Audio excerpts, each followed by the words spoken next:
Thanks for your video, Kellen. Appreciate your thoughts. I totally agree that we need to push Biden as far to the left on some of these policy ideas as we can. He's lowered the Medicare age. He's proposing to lower the Medicare age to 60. He's proposing to make some changes to student loan debt. I think capping the monthly payment to 5% of discretionary income for those on income-based repayment, and I think he moved up the number of years before you can have your loans forgiven.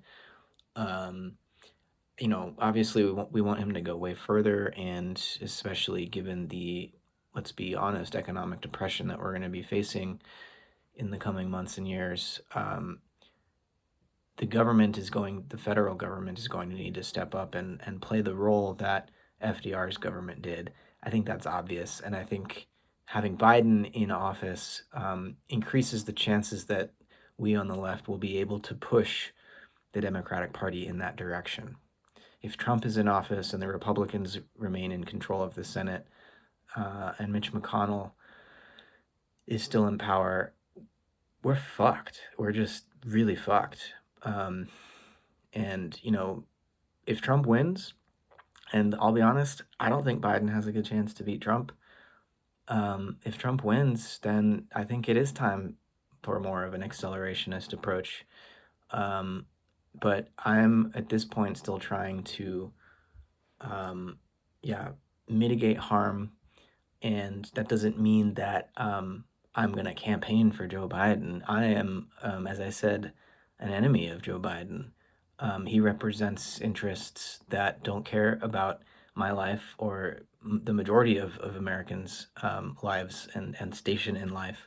So, no, I'm not campaigning for Joe Biden. I don't support Joe Biden, but I don't think voting, especially in national elections, is about voting our heart and being idealistic. It's pragmatic. And would I have loved to have seen Bernie enter the White House? Of course. Would he have been stonewalled at every step by the Democratic Party as well as the Republican Party? Of course. I don't think he would have been able to get as much done as we would have hoped. But Bernie's not the nominee. Biden is, at least for now, the nominee. It might be someone else. I don't know that Biden is mentally capable. I don't know if he's morally capable. I mean, he's been accused of rape, right, as I mentioned. Y'all know this, I'm sure. So it could be someone else, and the DNC might install another neoliberal corporate-approved candidate, and again, I wouldn't support them. I wouldn't be able to actively campaign for them. I don't have arguments to convince people anything positive about these people, but I do have arguments that another 4 more years of Trump would be catastrophic. And so that's all that I'm really arguing, is that we need to be pragmatic here. I'm pissed off at the Democratic Party too. But I don't want to allow my anger at the way that our system works to blind me to the pragmatic need of the moment, which I think has to be to keep Trump out of the White House for 4 more years. If Biden does manage to get elected, we have another problem of him being a completely ineffective president who doesn't live up to the moment and allows the right to consolidate behind an even more dangerous right-wing nationalist who would run in 2024. I'm worried about that, but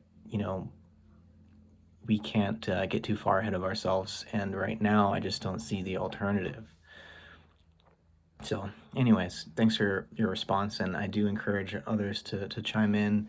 I'm not decided on this. I'm trying to work through the cost-benefit analysis of our situation. I'm pretty dispirited. I also think we have a tremendous opportunity here amidst this global shutdown.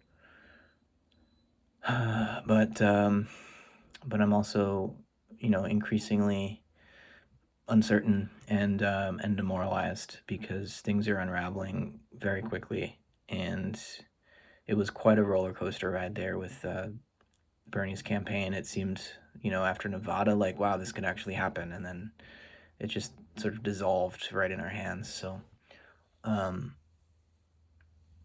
But I'm done mourning. I think we have to look forward and figure out um, how to make this world work. So, anyways, thanks for your comments, and I encourage others to join in this conversation.